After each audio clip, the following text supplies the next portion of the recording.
Ayan guys, for today's video, make sure na updated yung Messenger app na gagamitin natin. So ayan guys, i-open muna natin ang ating Messenger app.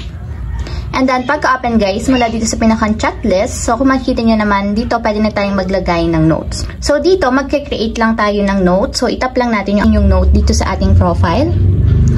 And ayan guys, dito, ang gagawin nyo lang para makapag-mention kayo or makapag-tag kayo ng friends dito sa inyong Messenger notes, ang gagawin nyo lang guys is maglalagay lang kayo ng @ katulad nito. And automatic yan guys, may lalabas dito ng mga friends na pwede nyong ma-mention or matag. So for example guys, is ang ilalagay ko is yung kapatid ko.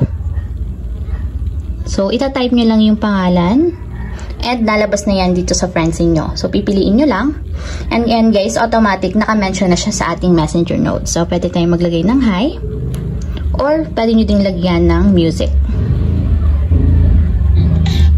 O yan guys, nakapag-mention or tag na tayo, may notes and then may music. So, pwede na natin siyang i-share. Tap natin yung share. And yan guys, automatic sa notes natin, meron na siyang naka-mention. And once kasi guys, na nag-mention tayo ng friends natin sa ating Messenger notes, magna-notify yun sa kanila and makikita nila kung ano yung Messenger notes na pinost natin or shinare.